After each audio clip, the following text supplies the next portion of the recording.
Sources tell CNN that President Trump is ready to replace his national security advisor, H.R. McMaster. Earlier this week, the president told reporters he was close to having the cabinet he wants. So what does all of this mean for national security? Let's discuss with CNN national security analyst and former director of national intelligence, James Clapper. Director Clapper, thank you very much for being here. So let's start with H.R. McMaster. Given everything that's happening with Russia, given the plans being made for President Trump to sit down with Kim Jong-un in or around May, what do you think of H.R. McMaster's precarious position? Well, first of all, I think, Allison, he's been in a tough place to start with, because I just think it's a really tough situation for an active duty military officer. In this very highly charged environment. So that's point one. And of course, conventionally, with everything that's going on, you wouldn't want to make a change like that with this forthcoming summit in May with North Korea. And why not? I mean, why not make a change now? What is at stake if he changes his national security advisor before meeting with North Korea? Well, you'd like to have as much preparation time for something as momentous as this is potentially. And the bench on of Korean expertise right now is, as far as I can tell, a little thin, with the special envoy just having retired, and we don't have an ambassador in Seoul yet.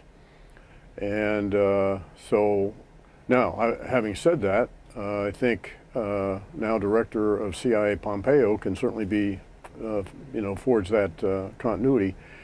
Of course, I don't know that he'll be in place as Secretary of State, because we shouldn't take for granted the confirmation process, and I do wonder whether confirmation fatigue is going to set in the Senate with this constant turnover. And does any of this worry you on a national security level? Beyond the politics of it, beyond the chaos, are there national security concerns? Well, there are, I think, in just this turmoil and turbulence in the national security apparatus. That's why, I think the continued presence and continued tenure of Secretary of Defense Jim Mattis is so crucial. But having been in that apparatus myself for a long time, it is disruptive when you have the constant turmoil and turnover, and even when you don't, wondering what's the next tweet going to say about showing somebody the door in a pretty rapid manner. And that sense of the unknown of what's going to happen cannot be good for, particularly at the working level, just good for national security. It's too distracting. Okay, that leads us to our next question, Russia. Friend or foe? What's the answer to that? Well, yeah, well, you ask me, there's no doubt about that. They are a foe. Russia, first of all, poses the greatest existential threat to this country. And just evidenced by Putin's recent speech, in which he rolled out 5 strategic weapon systems of varying degrees of maturity, which are designed for only one adversary, and that's the United States. And I think the other dimension, of course, is the information warfare that the Russians are waging and have been for some time, which is designed specifically to undermine us, undermine our system. And this all stems from personal animus that Vladimir Putin has for this country and our system. And it looks like we're going to have at least 6 more years of him.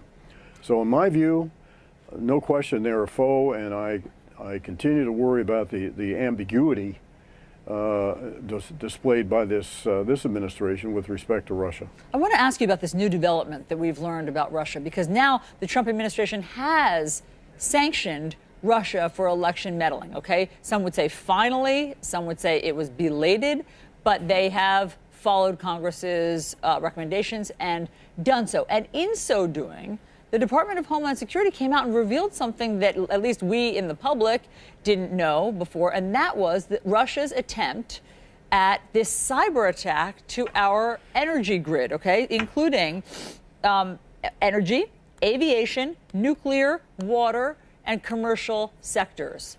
How troubled should everyone be about that? Well, I should be very troubled about it. And actually, there has been public pronouncements about this before, just didn't get the attention. And the danger here is Russian cyber reconnoitering, I'll call it, where they reconnoiter and understand our networks and then plant embeds to disrupt them at a time of their choosing. And that's why this is so serious, and it's a good thing that this has come out. But this is a great concern, and yeah, I'm in the camp that says, gee, it's about time. The last sanctions imposed were by the last administration on the 29th of December of 2016, so now it's been 15 months, and it was October when the Congress, almost unanimously on a bipartisan basis, passed legislation imposing more sanctions on the Russians. So finally. Okay, Director James Clapper, thank you very much for your expertise.